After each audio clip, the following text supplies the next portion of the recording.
నమస్కారం అండి. తిరుపతి లడ్డు గత కొన్ని రోజులుగా నేను ఈ న్యూస్ చాలా వింటున్నాను. న్యూస్ లలో, సోషల్ మీడియా. అది విన్నప్పటి నుండి నా బ్లడ్ బాయిల్ అయిపోతుంది. Tirupati laddu is an emotion. మేము ఆ ప్రసాదాన్ని ఒక దేవునితో సమానంగా భావిస్తాం. అరే మేము ఎప్పుడైనా నాన్ వెజ్ తిన్నప్పుడు ఎవరైనా మాకు తెచ్చి లడ్డిస్తే మేము ఆ రోజు తినాం. ఎందుకంటే నెక్స్ట్ డే స్నానం చేసి తింటాము. అంత పవిత్రంగా చూసుకుంటాం ఆ లడ్డు. అదొకటే కాదు, మేము ఎప్పుడైనా లడ్డు ఎవరైనా ఇచ్చారు మాకు ఎప్పుడైనా కళ్ళ చెప్పులు ఉంటే ఆ చెప్పులు పక్కన తీసి ఆ లడ్డూని మొక్కి మరీ తీసుకుంటాం. అంత భక్తి శ్రద్ధలతో మేము ఈ లడ్డు చూస్తాం. మీరు అలాంటి దాన్ని దాంట్లో ఇది కలపడం ఎంతవరకు కరెక్ట్ మీకు తెలియాలి. నేను ఎవ్రీ సంవత్సరం 2 సార్లు తిరుపతి పోతాం. ఎప్పుడైనా తిరుపతి పోయినప్పుడు ఆ లడ్డు తీసుకొచ్చి ఆ లడ్డుని బ్రేక్ చేసి ఇంటింటికి పోయి ప్రసాదంలో పంచుతాం. ఎందుకు అంటే ఆ తిన్న వాళ్ళందరూ తిరుపతి పోయినంత ఫీల్ అవుతారు. అంత ఇంపార్టెన్స్ ఉంది. ఆ లడ్డు తిరుపతి నుండి మా ఇంటికి వస్తే దేవుడు మా ఇంటికి వచ్చినట్టు ఫీల్ అవుతాము. అంత పవిత్రమైన లడ్డుని మీరు ఎట్లా వెళ్తారో నాకు అర్థం కాదు. అది కూడా జస్ట్ కొన్ని పైసల గురించి మీరు ఎంతగానో చేశారు. వెంకటేశ్వర స్వామితో ఎవరన్నా ఆటలు ఆడవాడు ఇంతవరకు చరిత్రలో బాగుండలేదు. చరిత్ర చూసుకుని ఒకసారి అలాంటిది వెంకటేశ్వర స్వామితో ఆటలు ఆడుతుంది. ఇది అయ్యడానికి మెయిన్ కారణం నాకు ఏమనిపిస్తుంది అంటే కరప్షన్. యాక్చువల్ ఫ్యాక్ట్స్ చూస్తే గత 30 సంవత్సరాల నుండి నందిని అనే కంపెనీ, కర్ణాటక బేస్డ్ కంపెనీ, వాళ్ళు 30 సంవత్సరాల నుండి తిరుపతికి గీ ప్రొవైడ్ చేస్తారు. లాస్ట్ 3-4 ఇయర్స్ నుండి వాళ్ళు ఏం చేశారంటే గీ 485 రూపాయలు రేట్ ఎక్కువ ఉంది అని చెప్పి నందిని వాళ్ళని ఆపించేసి కొత్త టెండర్ పెట్టి ఆ టెండర్ కి చాలా మంది వచ్చారు. ఆ టెండర్ లో ఏఆర్ ఫుడ్స్, జాగ్రత్త AR foods Tamil Nadu based company 325 రూపాయలకి గీ ఇస్తుందంట కేజీకి. 100 రూపాయల గురించి, జస్ట్ 100 రూపీస్ గురించి నందిని 30 సంవత్సరాలు ఉన్న కంపెనీని బంద్ చేసి దీన్ని తీసుకోవాలి. అప్పుడే అర్థం చేసుకోవాలంటే ఏ కంపెనీ అంత ధర వేయలేదు, ఏఆర్ ఫుడ్స్ మాత్రమే అంత తక్కువ ఇచ్చిందంటే అప్పుడే అర్థం చేసుకోవాలి. అగ్రిమెంట్ క్లియర్ గా ఉంది.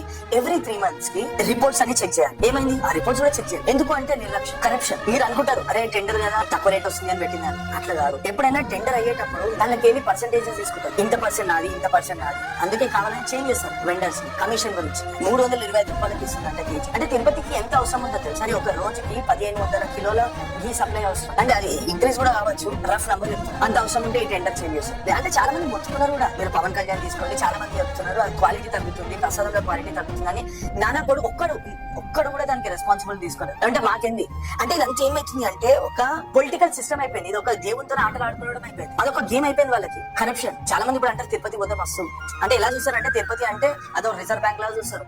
పైసలు ఫుల్ ఎత్తుకోవచ్చు కదా. అలాంటి వాళ్ళు ఉన్నారు పాలిటిక్స్ లో. ఉద్యోగులకి అసలు ఏం అవసరం గవర్నమెంట్ కి ఇది చాలా హై టైం అసలు గవర్నమెంట్ నుండి తీసుకోవడం. మీరు ఎప్పుడైనా చూసిరా చర్చిలు కానీ మసీదులు కానీ ఎప్పుడైనా గవర్నమెంట్ కంట్రోల్ ఉండడం? మనం ఎందుకు ఉన్నాయి గవర్నమెంట్ కంట్రోల్? మనం ఎందుకు ఇచ్చిన వాళ్ళకి? ఇంకేంది అంటే మన వాళ్ళు గుడి దగ్గరికి వెళ్ళి ట్యాక్స్ తీసుకుంటారు. గుడి దగ్గరికి రామ్ మందిర్ ఓపెనింగ్ రోజు తిరుపతి నుండి 300 కిలోల లడ్డు పోయింది దేని ప్రసాదంగా. అంటే అదొక పుణ్యక్షేత్రం, అదొక ఇంపార్టెంట్ డే. ఆల్ హిందూస్ కి ఆ రోజు ఆ లడ్డు పంపించారు. ఏం లడ్డు? అదే బీఫ్ ఉన్నది, పిగ్ ఫ్యాట్ ఉన్నది, ఫిష్ ఉన్నది. ఇలాంటి పంపించి ఆ పవిత్రత మొత్తం బ్రేక్ చేశారు. అంటే ఇదంతా తింటుంటే అదొక స్కామ్ లాగా అనిపిస్తుంది. ఎవరున్నారో తెలియదు, ఇంకా కావాలని చేసారా లేకపోతే ఇది అట్లా అయిపోయిందా మీకు తెలియకుండా ఉండదా అంటే మీకు తెలిసే ఉంటది. టీటీడీ అంటే నార్మల్ వ్యవస్థ కాదు, ఒక పెద్ద గవర్నమెంట్ కన్నా ఫుడ్ 24 గంటలు ఉంటది. అండ్ ప్రసాదం ఎప్పుడంటే అప్పుడు పెడతారు. చాయ్ పాలు అన్నీ వస్తాయి. నేను పోతా లాస్ట్ ఒక 10 సంవత్సరాల నుండి ఎవ్రీ ఇయర్ 2 times పోతా. నేను చిన్నప్పుడు పోయింది ఇప్పటికి చాలా ఫరక్ ఉంది. ఇంకా చాలా మంది అంటారు అప్పట్లో ఉన్నది ఇప్పుడు లేదు అని. నేను ఎప్పుడో తిరుపతిలో తిరుగుతాను వస్తే దానికి సొల్యూషన్ లేకుండా అందరు కట్టలిస్తున్నారు. అట్లనే మళ్ళీ నేను గవర్నమెంట్ కి ఒకటే రిక్వెస్ట్ అడుగుతున్నాను, పవన్ కళ్యాణ్ గారికి, చంద్రబాబు నాయుడు గారికి, నరేంద్ర మోడీ గారికి,